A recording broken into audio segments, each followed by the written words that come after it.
सारेगामा कारवां mini भक्ति।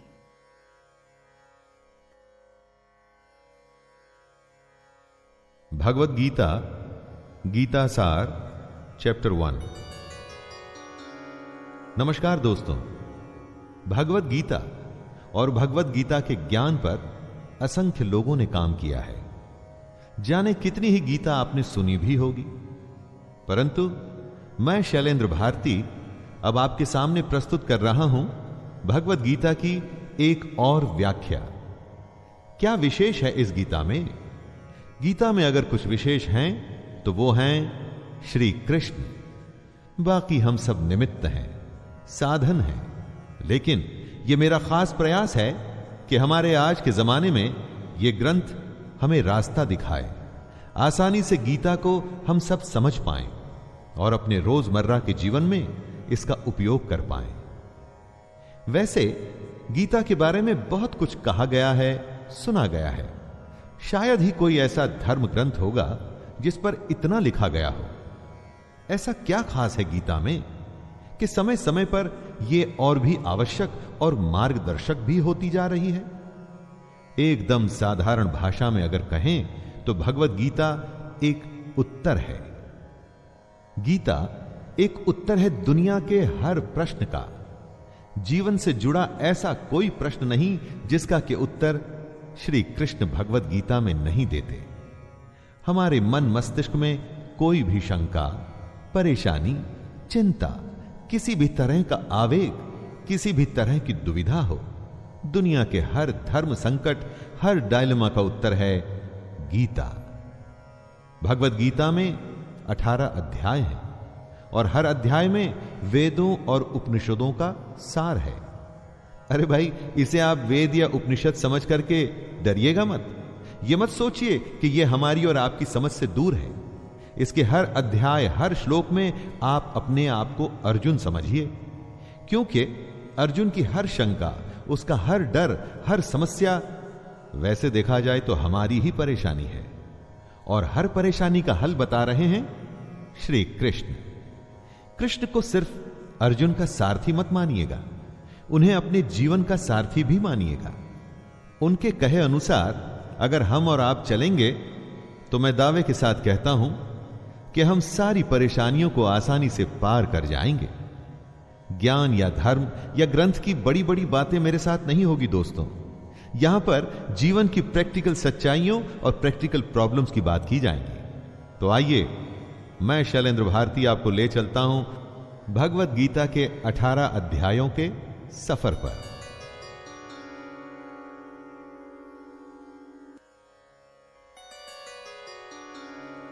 अध्याय 1, अर्जुन विषाद योग।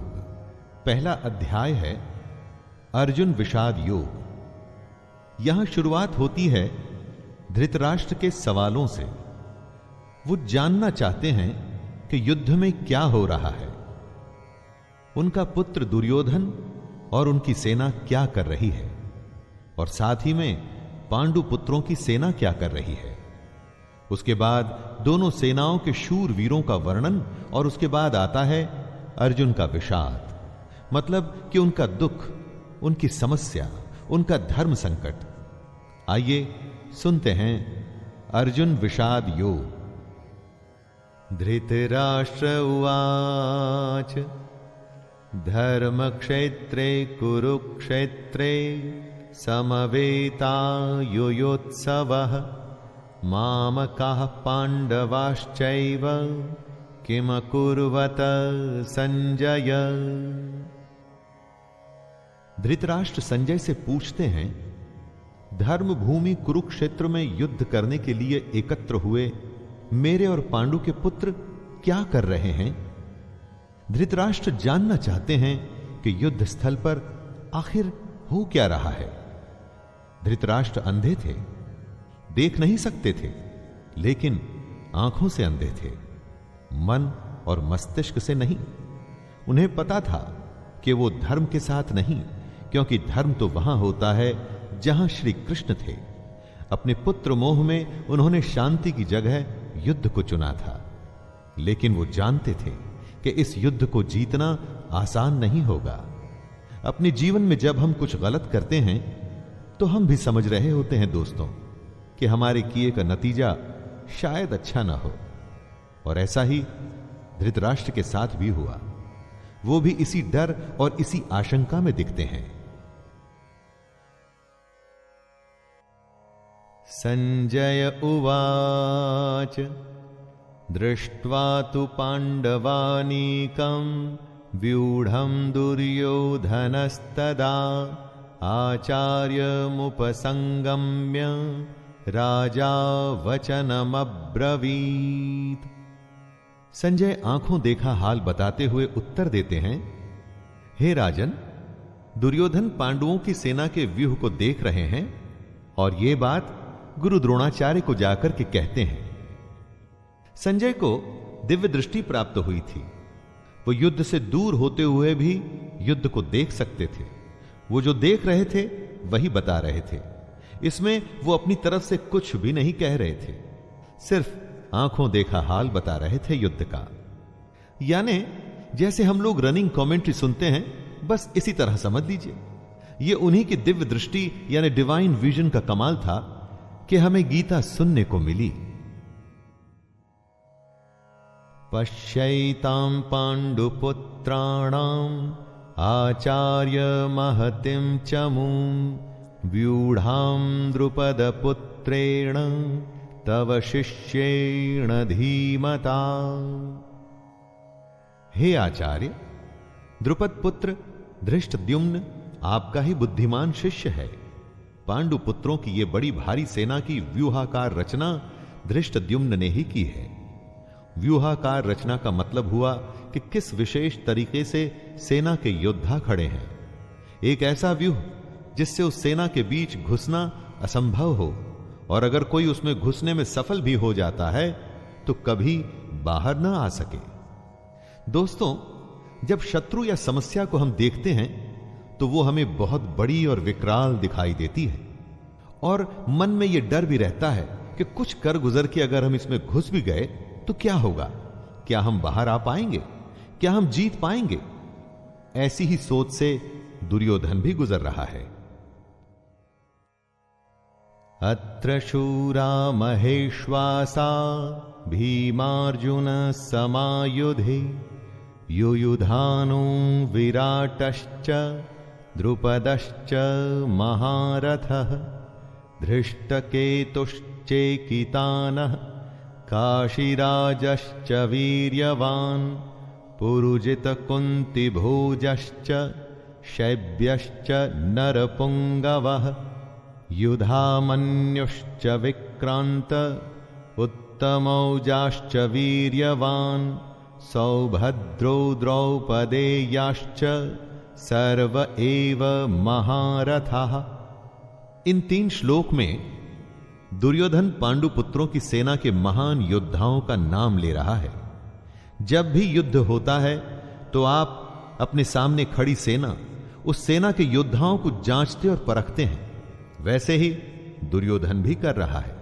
दुर्योधन द्रोणाचार्य से कहता है, बड़े बड़े धनुषों वाले तथा युद्ध में भीम और अर्जुन के समान शूरवीर सात्यकी और विराट तथा महारथी राजा द्रुपद, धृष्टकेतु और चेकितान तथा बलवान काशीराज, पुरुजित, कुंतीभोज और मनुष्यों में श्रेष्ठ शैब्य, पराक्रमी युधामन्यु तथा बलवान उत्तमौजा, सुभद्रा पुत्र अभिमन्यु एवं द्रौपदी के 5 पुत्र, ये सभी महारथी हैं।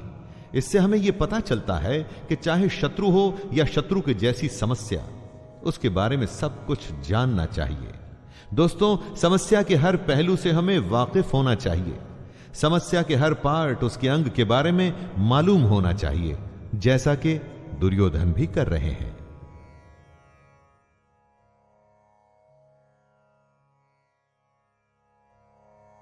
अस्माकं तु विशिष्टा ये तान्निबोध द्विजोत्तमं नायका मम सैन्यस्य संज्ञार्थं तान् ब्रवीमि ते। दुर्योधन आगे कहता है, हे ब्राह्मण श्रेष्ठ, पांडवों की सेना के योद्धाओं को तो आपने देख लिया, अब अपने पक्ष में भी जो प्रधान हैं उनको भी तो आप समझ लीजिए। द्रोणाचार्य की जानकारी के लिए शत्रु की सेना के बाद दुर्योधन अपनी सेना के जो जो सेनापति हैं उनके बारे में बतलाता है। समस्या के बारे में सब कुछ जान लेने के बाद बारी आती है अपने पक्ष में सोचने की। यह जानना होता है दोस्तों कि आपके पास क्या क्या स्ट्रांग पॉइंट्स हैं, आप किन बातों में मजबूत हैं जिससे आप उस समस्या पर विजय पा पाएंगे। जैसे आपने समस्या के हर पहलू के बारे में सोचा, उसी तरह से आपको स्वयं का भी आकलन कर लेना चाहिए।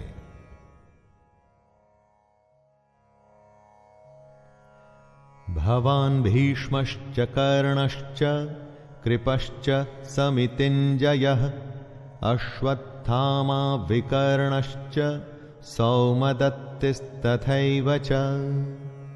सबसे पहले आप द्रोणाचार्य और पितामह भीष्म तथा कर्ण और संग्राम विजयी कृपाचार्य तथा वैसे ही अश्वत्थामा, विकर्ण और सोमदत्त का पुत्र भूरिश्रवा के बारे में जानिए। दोस्तों, जिस तरह से हम आज के जमाने में रिस्क असेसमेंट करते हैं ना, वैसे ही दुर्योधन भी अपने शत्रु की सेना को देखते हुए दोनों सेनाओं के योद्धा की बातें करते हुए आगे होने वाले युद्ध के लिए तैयार हो रहे हैं। चुनौती को हर तरह से समझकर ही उस पर विजय प्राप्त की जा सकती है।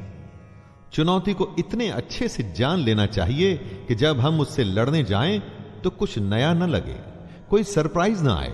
युद्ध हो या चुनौती, सरप्राइज आपको हरा सकता है। अन्ये च बहवः शूरा मदर्थे त्यक्त जीविताः नानाशस्त्र प्रहरणः सर्वे युद्ध विशारदाः। दुर्योधन गर्व के साथ कहता है कि मेरे लिए जीवन की आशा त्याग देने वालों की कमी नहीं। इतना ही नहीं, ये शूरवीर अनेक प्रकार के शस्त्रास्त्रों से सुसज्जित हैं और सब के सब युद्ध में चतुर हैं। दुर्योधन के एक इशारे पर उसकी सेना के शूरवीर लड़ने मरने को तैयार हैं। उन्हीं को देख दुर्योधन खुश हो रहा है। दुर्योधन के साथ युद्ध में लड़ने के लिए शूरवीर थे जो उसके लिए मरने को तैयार हैं।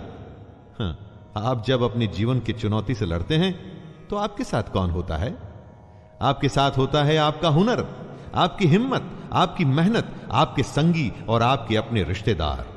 जैसे शूरवीर दुर्योधन के लिए कुछ भी करने को तैयार हैं, वैसे ही ये आपके साथी भी आपके लिए कुछ भी कर सकते हैं। अपर्याप्तं तदस्माकं बलं भीष्माभिरक्षितं पर्याप्तं त्विदमेतेषां बलं भीमाभिरक्षितं। दुर्योधन आगे कहता है कि भीष्म पितामह द्वारा रक्षित उनकी सेना सब प्रकार से अजेय है और वहीं शत्रु की सेना भीम द्वारा रक्षित है। दुर्योधन कहना चाहते हैं कि भीम की सेना को वो आसानी से जीत सकते हैं। दुर्योधन यहां घमंड दिखा रहा है, जो आपको बिल्कुल भी नहीं करना है दोस्तों, कभी नहीं। क्योंकि अगर दुर्योधन जानता कि वो दूसरी सेना को हरा देगा तो फिर युद्ध ही क्यों करता? युद्ध को जीतने के लिए दूसरे को हराना पड़ता है। अगर चुनौती या समस्या को देखकर हमें लगता है कि हम जीत जाएंगे तो विश्वास या आत्मविश्वास तो हो सकता है, लेकिन घमंड नहीं। क्योंकि अगर घमंड हुआ तो वो आपके हारने की शुरुआत है। अयनेषु च सर्वेषु यथा भागमवस्थिताः भीष्ममेवाभिरक्षन्तु भवन्तः सर्व एव हि। दोनों सेनाओं के इस तरह के वर्णन से दुर्योधन अपनी इस बात पर पहुंचना चाहता था, और वो ये कि हर किसी को अपने अपने मोर्चों पर अपनी अपनी जगह स्थित रहते हुए निसंदेह भीष्म पितामह की रक्षा करनी है। कहने का मतलब, आप होने वाले युद्ध में सबसे अधिक उसकी रक्षा करते हैं जो आपके लिए युद्ध के लिए सबसे अधिक आवश्यक हो। जैसे कि दुर्योधन और उसकी सेना के लिए भीष्म पितामह हैं। भीष्म पितामह के हारने का मतलब था कि युद्ध हार जाना, और उनके बचे रहने का मतलब कि आप युद्ध हार नहीं सकते। अपनी सबसे बहुमूल्य चीज को तब तक बचा के रखना चाहिए जब तक कि आप युद्ध पर विजय प्राप्त न कर लें।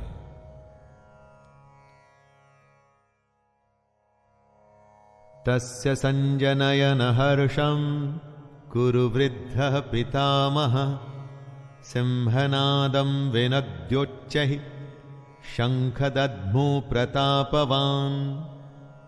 शंख उद्घोषणा होती है होने वाले युद्ध की। कौरवों में सबसे वृद्ध सबसे बड़े प्रतापी पितामह भीष्म ने उच्च स्वर में सिंह की दहाड़ के समान गरज कर ऐसा शंख बजाया कि दुर्योधन के हृदय में हर्ष उत्पन्न हो गया। युद्ध जीतने के लिए अपने पक्ष में माहौल बनाना पड़ता है, खुद को दिलासा भी देना पड़ता है कि हम युद्ध जीतने में सक्षम हैं। ऐसा ही पितामह भीष्म ने किया और ऐसा ही हमें भी करना चाहिए। ततः शंखाश्च भैर्यश्च पणवानकगो मुखः सहसैवाभ्यहन्यन्त सशब्दस्तु मूलोऽभवत्। युद्ध भयंकर होते हैं और ये इतिहास में आज तक के सबसे भयंकर युद्ध का आरंभ था। भीष्म पितामह के शंख के पश्चात नगाड़े तथा ढोल, मृदंग और नरसिंघे आदि बाजे एक साथ ही बज उठे। इन बाजों का नाद संगीतमय नहीं, बहुत ही डरावना था। युद्ध मनोरंजक नहीं होते दोस्तों, इसलिए अगर युद्ध का फैसला ले लिया जाता है तो उसमें फिर जो भी स्वीकार हो कर लेना पड़ता है। हर युद्ध, हर चुनौती अपने किस्म के हालात लेके आती है। उन्हीं हालात के आधार पर ही हमें तैयारियां करनी पड़ती हैं।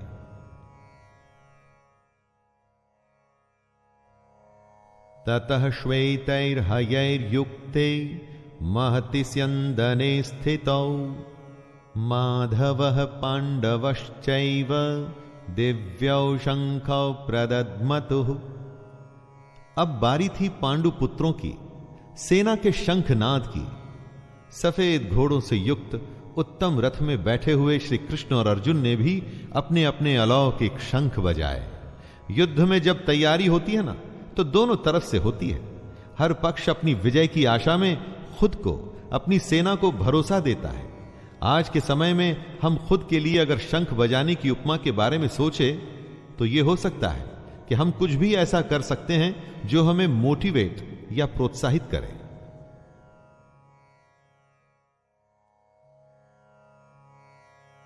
पांचजन्यम ऋषिकेशो देवदत्तं धनंजयः पौंड्रम दद्मौ महाशंख भीमकर्मावृकोदरः। श्री कृष्ण के शंख का नाम है पांचजन्य।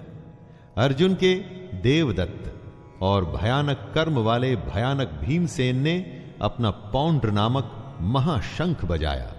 अपने जीवन में इसी तरह से हम भी अपने युद्ध, अपनी चुनौती में आगे बढ़ने के लिए अपनी मोटिवेशन चुन सकते हैं। कुछ लोगों के लिए संगीत ऐसा काम करता है, कुछ के लिए भगवान को याद करना, या कुछ के लिए माता पिता का आशीर्वाद। अपने शंख आप स्वयं चुनिए और युद्ध के लिए तैयार हो जाइए।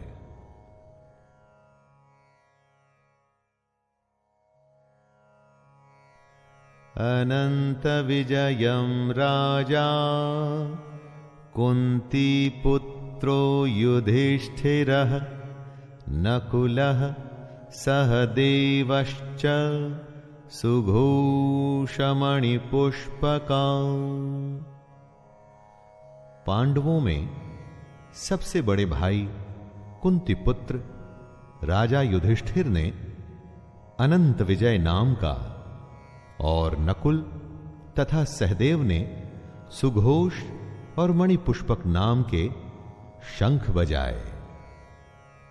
दोस्तों, मोटिवेशन तो सबको चाहिए। आपने देखा सभी लोग अपने अपने तरीके से युद्ध जीतने के लिए अपना अपना प्रयास कर रहे थे।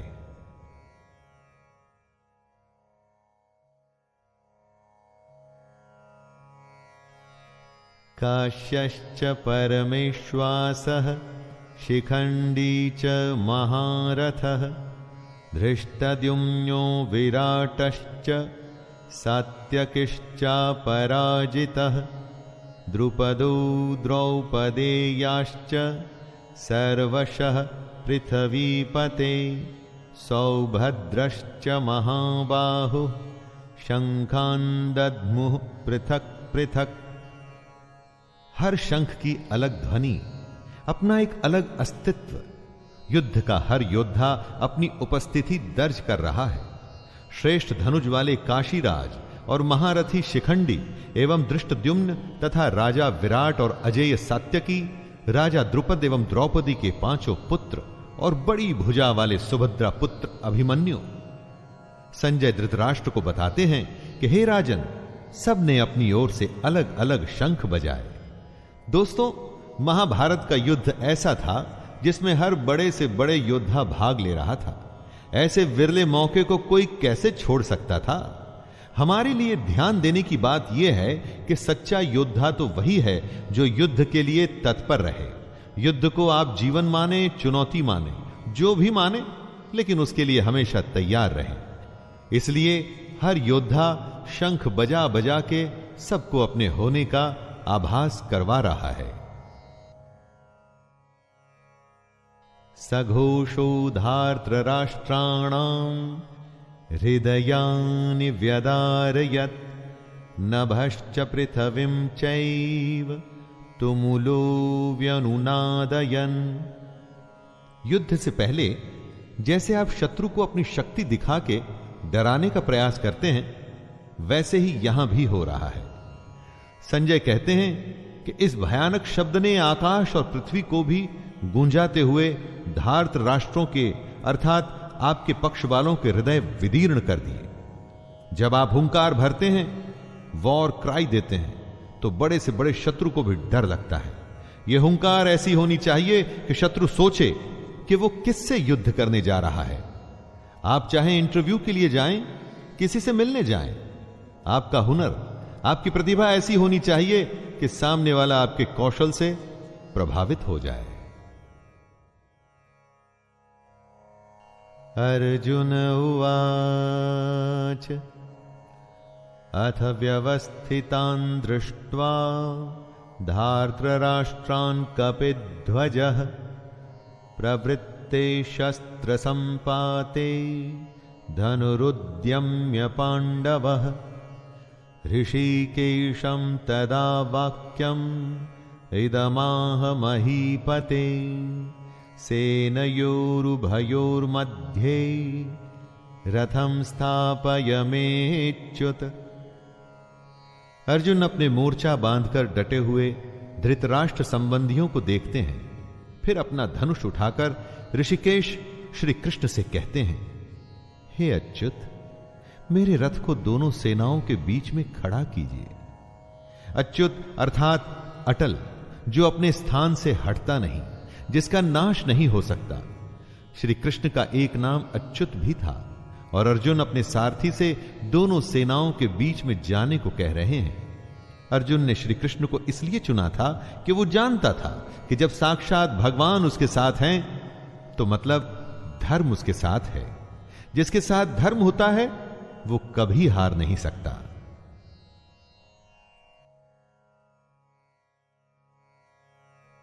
यावदेतान्निरीक्षेऽहं योद्धुकामानवस्थितान् कैर्मया सह योद्धव्यम् अस्मिन् रणसमुद्यमे। आज के जीवन का यह सबसे बड़ा ज्ञान है दोस्तों। युद्ध कोई भी हो सकता है, किसी भी प्रकार का, पर्सनल या बिजनेस से जुड़ा हुआ, लेकिन दोनों पक्षों के बीच में जाकर आप युद्ध की सही अवस्था के बारे में जान सकते हैं। अर्जुन श्री कृष्ण से कहते हैं कि हे कृष्ण, जब तक मैं युद्ध क्षेत्र में डटे हुए युद्ध के अभिलाषी इन विपक्षी योद्धाओं को भली प्रकार देख न लूं कि इस युद्ध रूपी व्यापार में मुझे किन किन के साथ युद्ध करना योग्य है, तब तक इस रथ को यहीं खड़ा रखिए। हमें भी दोस्तों, जी हां, हमें भी इसी तरह अपनी समस्या के बीच में खड़े हो उसे भली भांति देखना और परखना चाहिए और तभी निर्णय लेना चाहिए।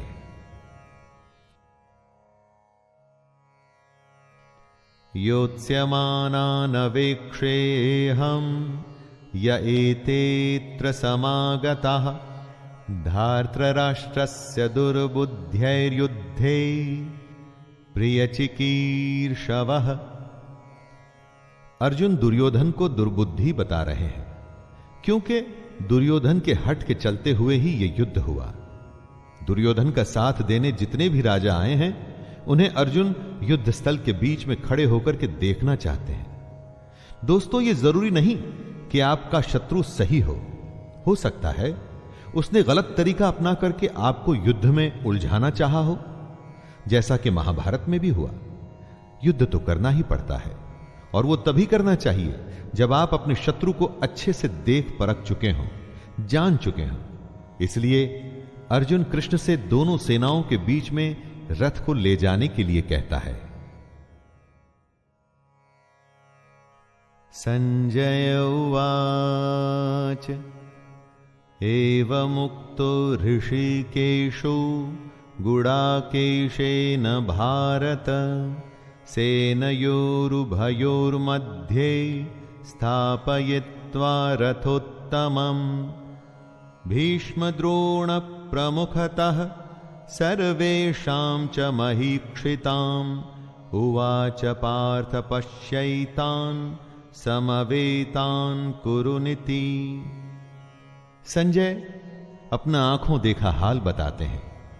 हे धृतराष्ट्र, जैसा कि अर्जुन ने कहा था, श्री कृष्ण ने दोनों सेनाओं के बीच में भीष्म और द्रोणाचार्य के सामने तथा संपूर्ण राजाओं के सामने रथ को खड़ा करके इस प्रकार कहा, हे पार्थ, युद्ध के लिए जुटे हुए इन कौरवों को देख।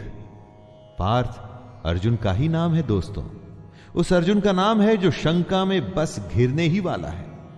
पार्थ हम सब भी हो सकते हैं, और अगर हम अपने आप को शंका में घिरा पाते हैं तो मदद करने के लिए कृष्ण भी दूर नहीं होते, और ना ही उनकी गीता दूर होती है। तत्रापश्यत् स्थितान् पार्थः पितॄनथ पितामहान् आचार्यान् मातुलान् भ्रातॄन् पुत्रान् पौत्रान् सखिंस्तथा। कुंती का एक नाम पृथा भी था। पृथा पुत्र अर्थात कुंती पुत्र। पार्थ दोनों ही सेनाओं के मध्य में उपस्थित ताऊ, चाचा, दादा, परदादा, गुरु, मामा, भाइयों, पुत्रों, पोतों को देख रहे हैं। महाभारत को इसीलिए तो धर्म युद्ध कहा गया है, ऐसा युद्ध जो धर्म के लिए किया गया था। और इस युद्ध का एक बड़ा परिवार दो हिस्सों में बंट गया था।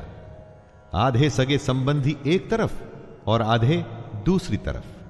हर किसी को फैसला करना था कि वो युद्ध में किसका साथ देना चाहता है, दुर्योधन का या अर्जुन का।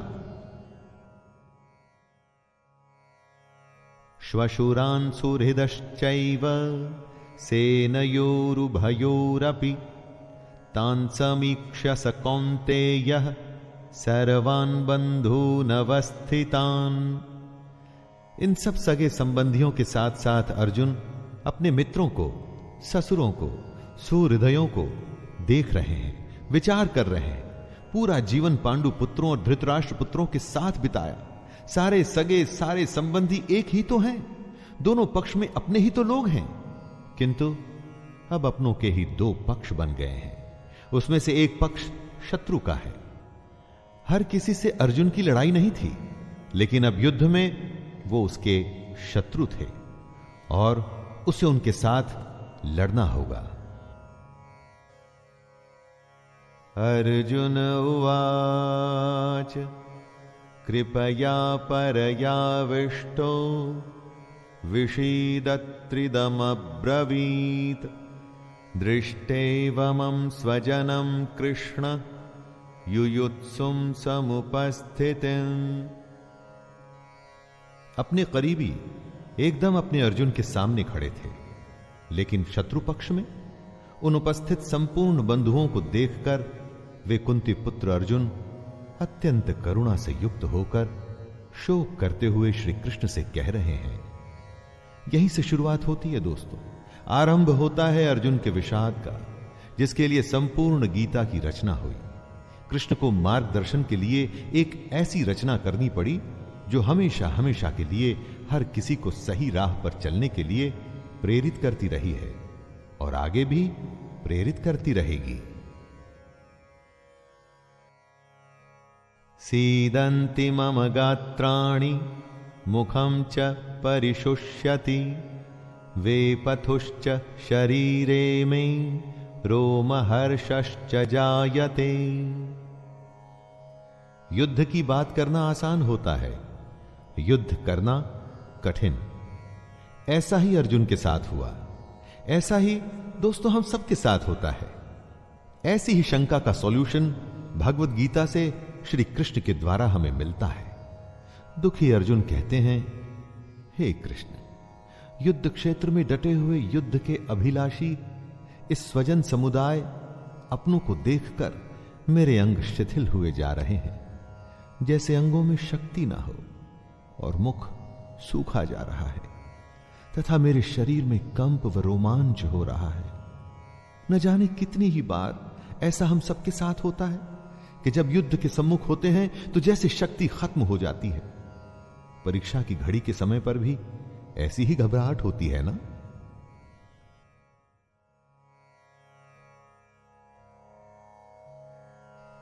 गांडीवं स्रंसते हस्तात्वक्चैव परिदह्यते न च शक्नोम्यवस्थातुं भ्रमतीव च मे मनः। अर्जुन अपने दुख को बता रहे हैं। उनका दुख दोस्तों हमारी दुविधाओं से अलग नहीं है। चाहे हम परीक्षा दे रहे हों, चाहे बिजनेस करने जा रहे हों, चाहे कोई बड़ा मैच खेलने जा रहे हों, कितने ही ऐसे मौके आते हैं जब हम स्वयं को अर्जुन की अवस्था में पाते हैं। लगता है जैसे कि हम युद्ध के लायक ही नहीं, युद्ध हम कर ही नहीं पाएंगे। अर्जुन के हाथ से उनका गांडीव धनुष गिर रहा है और त्वचा भी बहुत जल रही है तथा उनका मन भ्रमित सा हो रहा है, इसलिए वो खड़े रहने में भी समर्थ नहीं है।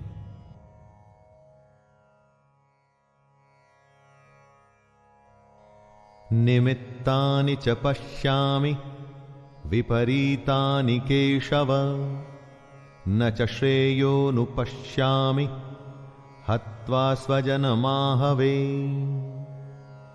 विश्व का सबसे बड़ा योद्धा अर्जुन हताश है। युद्ध से पहले अगर आप खुद को कांपता हुआ पाते हैं, देखते हैं कि डर से आपका मुंह सूख रहा है, तो आपको निश्चित ही लगता है कि आप हारने वाले हैं। दुनिया खत्म सी होती दिखती है, चारों तरफ अंधकार सा महसूस होता है। ऐसे ही समय में हमें एक मार्गदर्शक की जरूरत होती है। इसीलिए अर्जुन कहते हैं, हे केशव, मैं लक्षणों को भी विपरीत ही देख रहा हूं तथा युद्ध में स्वजन समुदाय को मारकर कल्याण भी नहीं दिखता। यानी अपनों की जान लेके मुझे क्या फायदा होगा।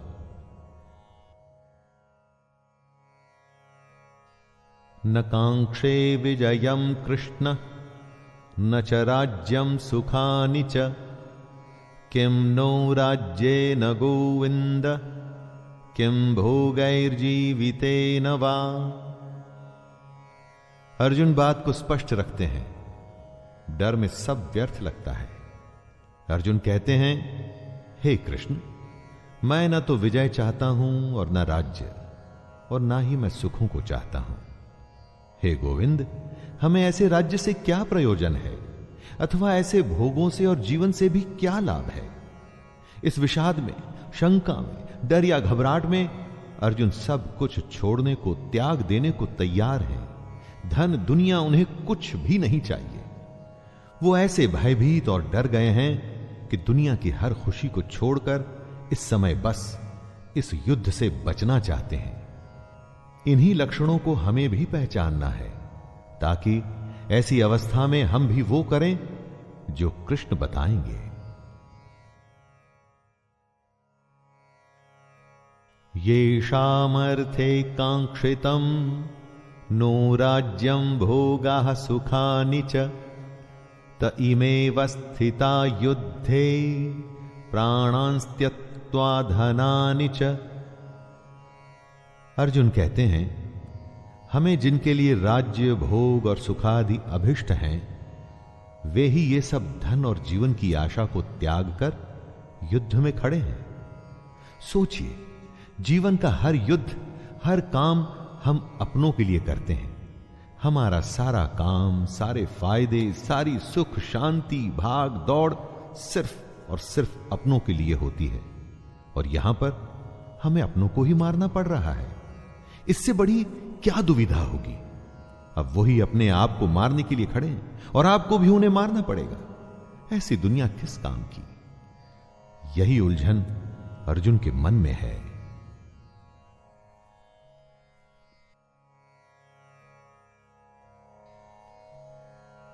आचार्यः पितरः पुत्रास् तथैव च पितामहः मातुलः श्वशुरः पौत्रः श्यालः संबंधिनस्तथा।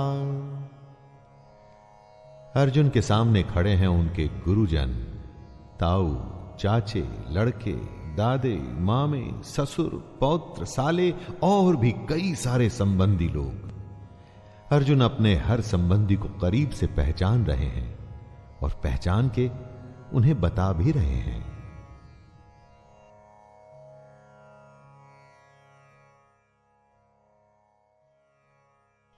एतान्न हन्तुमिच्छामि ज्ञतोऽपि मधुसूदन अपि त्रैलोक्य राज्यस्य हेतुः किं नु महि कृते। अगर आप युद्ध करने का निर्णय लेते हैं तो क्या आप ये कह सकते हैं कि मैं इस शत्रु को मारूंगा और उसे नहीं?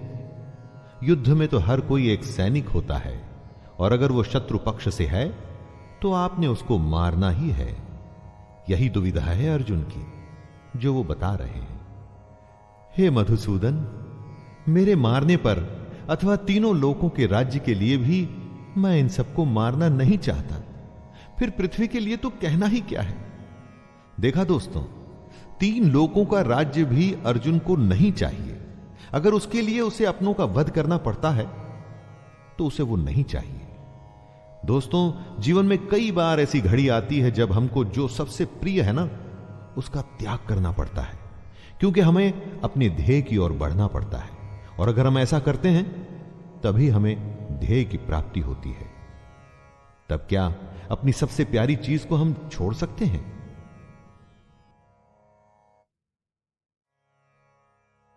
निहत्य धार्तराष्ट्रान्न का प्रीति स्याज्जनार्दन पापमेवाश्रयेदस्मान् हत्वैतानान्ततायिनः। अर्जुन आगे कहते हैं, हे जनार्दन, धृतराष्ट्र के पुत्रों को मारकर हमें क्या प्रसन्नता होगी? इन आतताइयों को मारकर हमें तो पाप ही लगेगा ना। शत्रु पक्ष में चाहे आतताई बुरे लोग ही क्यों न हो, लेकिन हैं तो अपने। अपनों को मारकर अपनों को दुख देके केवल पाप ही मिल सकता है, पुण्य तो नहीं। यह कुरु पुत्रों के लालच का ही परिणाम था कि भाई भाई आमने सामने थे। दोस्तों, लालच से कभी किसी का भला नहीं होता। महाभारत में भी नहीं होना था। एक पक्ष को जीतना था तो दूसरे पक्ष को मारना था। तस्मान्नार्हा वयं हन्तुं धार्तराष्ट्रान् स्वबान्धवान् स्वजनं हि कथं हत्वा सुखिनः स्याम माधव। क्या अपने परिवार को मारकर आपको सुख मिल सकता है? इसीलिए महाभारत को धर्म युद्ध कहा जाता है। जब ऐसा धर्म संकट हो तो आप क्या करें? अर्जुन पूछते हैं, हे माधव, अपने ही बांधव धृतराष्ट्र के पुत्रों को मारने के लिए हम योग्य नहीं हैं, क्योंकि अपने ही कुटुंब को मारकर हम कैसे सुखी होंगे? दोस्तों, जब कभी आपके सामने ऐसी परिस्थिति आए जिसमें लालच की वजह से बंटवारा हो रहा हो या झगड़ा हो रहा हो, तो ठंडे दिमाग से अर्जुन की इस हालत के बारे में सोचिएगा और देखिएगा कि इतना करके, दुनिया का सबसे बड़ा युद्ध करके किसको क्या हासिल हुआ।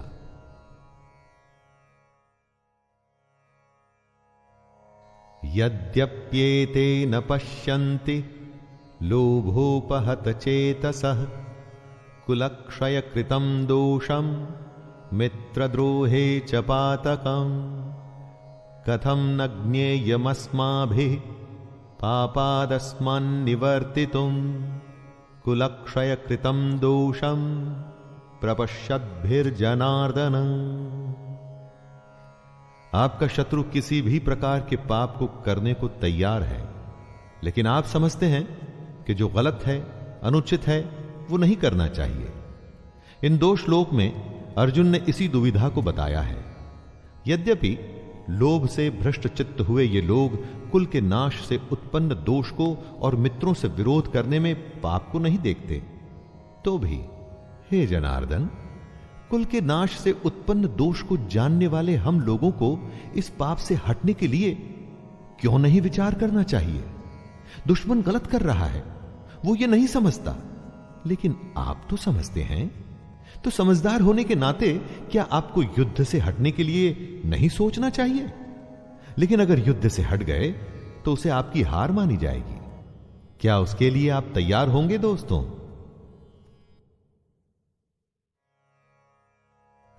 कुलक्षये प्रणश्यन्ते कुलधर्मः सनातनः धर्मे नष्टे कुलं कृतस्नम् धर्मोऽभिभवत्युत।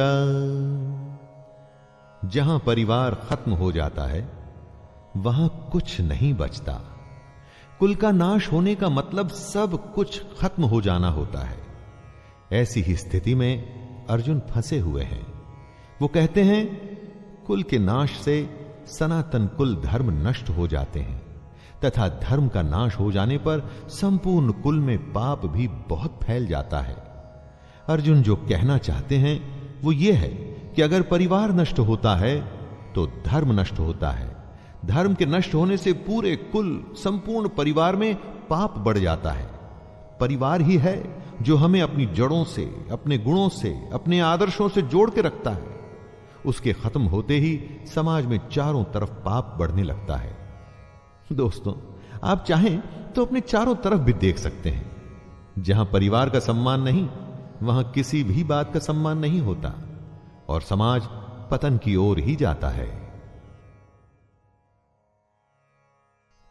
अधर्माभिभवात् कृष्ण प्रदुष्यन्ति कुलस्त्रियः स्त्रीषु दुष्टासु वाष्णेर्य जायते वर्णसंकरः। परिवार की भलाई उसकी स्त्रियों पर निर्भर करती है। अगर कोई घर बनता है तो वो परिवार की महिला की वजह से बनता है। जिस घर में महिला नहीं होती तो कहते हैं कि उस घर का कोई भविष्य ही नहीं। और अगर ये स्त्रियां दूषित या करप्ट हो जाएं तो उसका क्या असर होता है? अर्जुन कहते हैं, हे कृष्ण, पाप के अधिक बढ़ जाने से कुल की स्त्रियां अत्यंत दूषित हो जाती हैं और स्त्रियों के दूषित हो जाने पर वर्ण संकर उत्पन्न होता है। संकरो नरकायैव कुलघ्नानां कुलस्य च पतन्ति पितरो ह्येषां लुप्तपिंडोदक क्रियाः। वर्ण संकर का यहां पर मतलब है जहां वर्ण या समाज की मर्यादाओं को सम्मान न देते हुए गलत तरीके से गलत वर्णों के मेल से जब संतान की उत्पत्ति होती है तो वो सब कुछ खत्म कर देती है।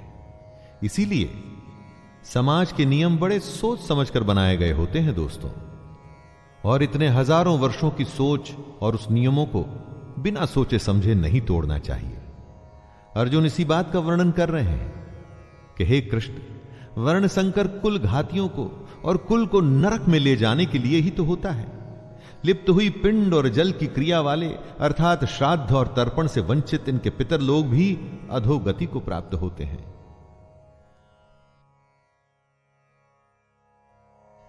दोषैरेते कुलघ्नानां वर्ण संकर कारकैः उत्साद्यन्ते जाति धर्मः कुल धर्माश्च शाश्वतः। अर्जुन ने कहा, इन वर्ण संकर कारक दोषों से कुल घातियों के सनातन कुल धर्म और जाति धर्म नष्ट हो जाते हैं। जहां वर्ण संकर होता है ना, वहां धर्म का नाश निश्चित है। वर्ण संकर की वजह से, जैसा कि अर्जुन ने बताया, कुल के धर्म का नाश होता है और जाति के धर्म का भी नाश हो जाता है। जब कोई अपने धर्म का पालन नहीं करेगा, अपने कर्तव्य का निर्वाह नहीं करेगा और समाज मनमानी करके अगर कोई नियम नहीं मानेगा, तो फिर समाज कैसे रह जाएगा? समाज तो नाम ही कायदे और कानून का है, जहां सब सम्मान से, बिना किसी डर के एक साथ रह सके। उत्सन्न कुल धर्माणाम मनुष्याणाम जनार्दन नरके नियतम वासो भवतीत्यनुशुश्रुम। हे जनार्दन, जिनका कुल धर्म नष्ट हो गया है, ऐसे मनुष्यों का अनिश्चित काल तक नरक में वास होता है।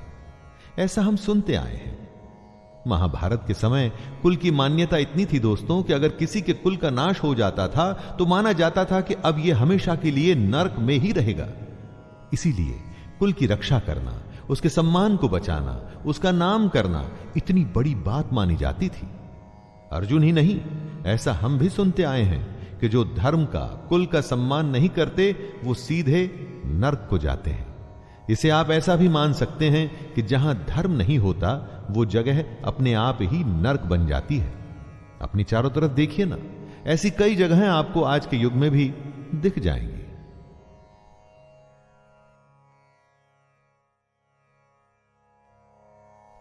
अहो बत महत् पापम कर्तुम व्यवस्थिता वयम यद्राज्य सुख लोभेन हंतुम स्वजनमुद्यतः। अर्जुन आगे स्वयं को दोष दे रहे हैं। शोक, हम लोग बुद्धिमान होकर भी महान पाप करने को तैयार हो गए हैं, जो राज्य और सुख के लोभ से स्वजनों को मारने के लिए उद्यत हो गए हैं। दोस्तों, दुर्योधन जैसा भी है, उसने जो भी निर्णय लिया, लेकिन अर्जुन और उसकी सेना तो समझदार है, तो क्या ऐसा उनके लिए ठीक है? बेवकूफ का पाप शायद माफ भी हो जाए, लेकिन बुद्धिमान से बहुत कुछ की उम्मीद की जाती है। तो क्या समझदार अगर युद्ध के लिए तैयार हो जाता है तो उसकी गलती की माफी मिलेगी? अर्जुन को लगता है कि नहीं मिलेगी।